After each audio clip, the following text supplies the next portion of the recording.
मित्रों नमस्कार। Ayush international medical association की ओर से मैं आप सबका इस वीडियो में स्वागत करता हूं। आज हम लोग महाराष्ट्र काउंसिल ऑफ एक्यूपंक्चर की वेरिफिकेशन और रजिस्ट्रेशन प्रक्रिया के बारे में कुछ जानकारी लेंगे।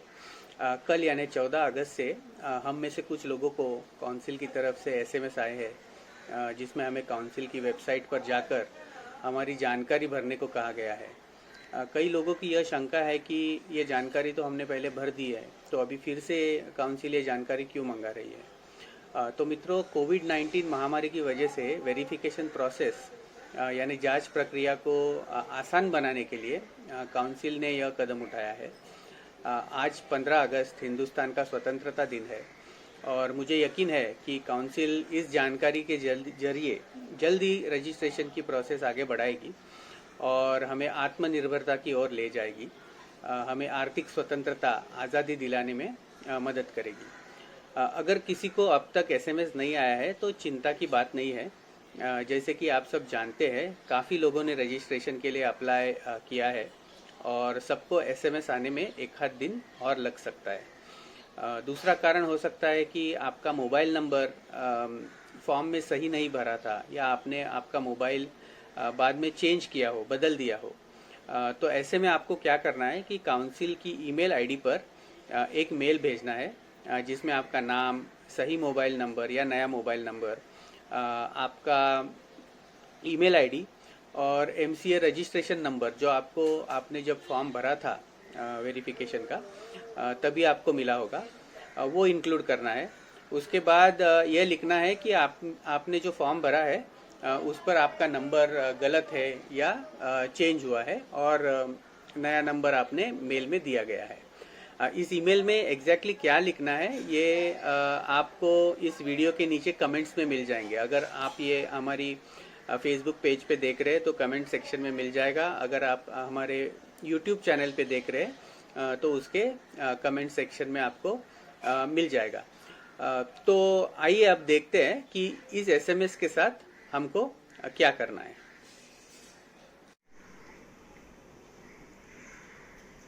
अपने मोबाइल पर एसएमएस या मैसेजिंग ऐप में जाइए, उसे खोलिए। आपका ये मैसेज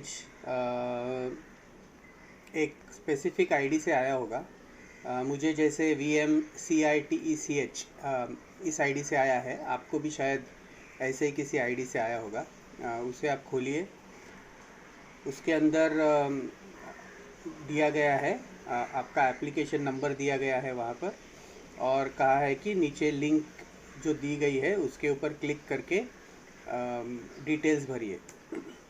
तो आप इस लिंक पर क्लिक कीजिए, महाराष्ट्र काउंसिल ऑफ एक्यूपंक्चर की। वो आपको इस पेज पर लेके जाएगा। यहाँ पर आपका नाम स्वयं फिल करके आएगा, आपका रजिस्ट्रेशन नंबर भी फिल करके आएगा। यहाँ पर आपको डिग्री डिटेल्स डालने हैं। तो ये जो डिटेल्स है ये ज़रूरी नहीं है कि कोई मेडिकल डिग्री के डिटेल्स हो। आपने अगर बीए किया है, बीकॉम किया है, इंजीनियरिंग किया है, bachelor of engineering, bachelor of business administration किया है, तो वो भी आप डाल सकते हैं। उसमें आप जिस भी कॉलेज से किया हो। अगर फॉर एग्ज़ाम्पल आपने अगर बीकॉम किया है केसी कॉलेज मुंबई से, तो आप यहाँ पर केसी कॉलेज का नाम डालिए, उसका एड्रेस डालिए जो भी चर्च गेट का होगा। यूनिवर्सिटी नेम, मेरे ख्याल से वो मुंबई यूनिवर्सिटी है तो मुंबई यूनिवर्सिटी डालिए। मुंबई यूनिवर्सिटी का पता वहाँ पर डालिए।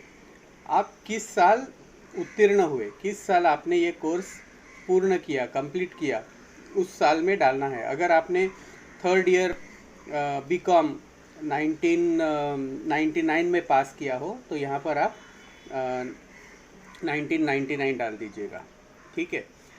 फिर उसके बाद में वो पूछेगा मेडिकल स्ट्रीम या फैकल्टी। अगर आपने मेडिकल का कोई कोर्स किया हो, तो अगर आपने MBBS किया हो तो आप एलोपैथी को सिलेक्ट कीजिए।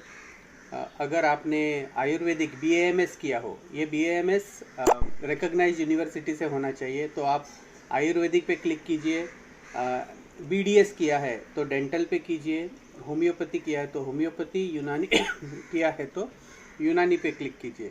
बाकी सारे लोग आपने जो भी कुछ और किया होगा, बीए किया होगा, बीकॉम किया होगा, इलेक्ट्रोपैथी किया होगा, या बैचलर ऑफ इंजीनियरिंग किया होगा, बिजनेस एडमिनिस्ट्रेशन किया होगा, तो आप सबको यहाँ पर नॉन मेडिको पे क्लिक करना है। उसके बाद में are you a registered medical practitioner, आपके पास भारत में किसी भी मेडिकल काउंसिल का रजिस्ट्रेशन है क्या, ये पूछा गया है यहाँ पर। तो ज़्यादातर जो नॉन मेडिकोज है उनके पास तो नहीं होगा, तो वो सब नो भरे। अगर आप MBBS, BAMS, BHMS या BUMS है तो आपके पास शायद ये होगा, तो आप ये नंबर यहाँ पर भर दीजिए। डेंटल वाले भी यहाँ पर भर सकते हैं। तो ये हुआ आपका डिग्री के बारे में। यहाँ नीचे जो है, यहाँ पर आपका एक्यूपंक्चर का क्वालिफिकेशन आपको भरना है। यहाँ पर आपको BA BCom कुछ नहीं भरना है, यहाँ पर सिर्फ एक्यूपंक्चर से रिलेटेड आपका जो भी क्वालिफिकेशन है वो यहाँ पर भरना है। तो पहला ये जो ऑप्शन है, इसमें आपको पूछा गया है कि आपके पास डिग्री, डिप्लोमा या सर्टिफिकेट है जो किसी रिकॉग्नाइज्ड यूनिवर्सिटी या इंस्टीट्यूट से आपने किया है। तो किसी राज्य के यूनिवर्सिटी से किया है, या फिर किसी या फिर किसी ऑथराइज्ड इंस्टीट्यूट से किया है, तो वो यहाँ पर भरना है। तो जैसे वोकेशनल बोर्ड से किसी ने किया है डिप्लोमा या सर्टिफिकेट, वो यहाँ भर सकता है। मेरे ख्याल से भारत सेवक समाज का किसी ने डिप्लोमा या सर्टिफिकेट कोर्स किया है एक्यूपंक्चर में, तो वो भी यहाँ पर उसको भर सकता है। ओके, उसके बाद में, और ये सब भारत के लिए है, भारत से जिसने भी किया है। अभी दूसरे ऑप्शन में पूछा गया है कहीं आपने बाहर से किया है, तो बहुत सारे लोग हैं अपने मित्र जो है वो, कुछ लोगों ने श्रीलंका से किया है, कुछ लोगों ने चाइना से किया है, कुछ लोगों ने वियतनाम से भी किया हुआ है, तो उनको यहाँ पर यस डालना है। बाकी के सारे लोग यहाँ पर नो डाल सकते हैं अगर आपने बाहर से कोई क्वालिफिकेशन नहीं किया है। और फिर उसके बाद में जो है, यहाँ पर बाकी सारे कोर्सेज़ के बारे में लिखना है। आपने किसी दूसरी संस्था से किया हुआ है एक्यूपंक्चर का कोर्स, फिर वो भले 3 महीने का हो, 6 महीने का हो, कुछ एक दिन का, कुछ दिनों का या हफ्तों का हो, या कुछ सालों का भी हो, तो वो आपको यहाँ पर भरना है।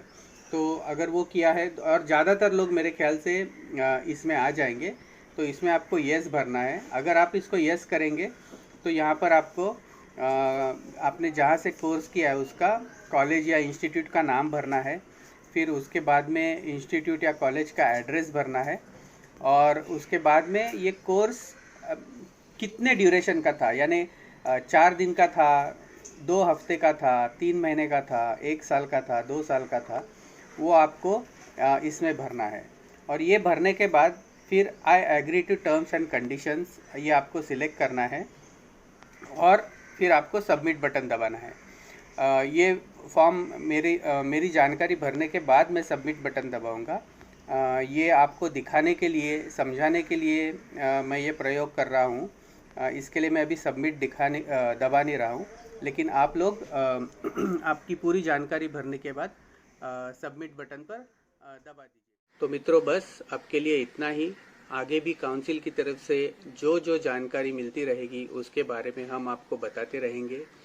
चलिए, अपनी अपनी जानकारी जल्दी जल्दी भरकर हम काउंसिल की मदद करें, ताकि वेरिफिकेशन और रजिस्ट्रेशन की प्रक्रिया जल्द से जल्द पूरी हो जाए। 15 अगस्त भारतीय स्वतंत्रता दिवस की आपको फिर से बहुत बहुत बधाइयाँ। जय हिंद, जय भारत।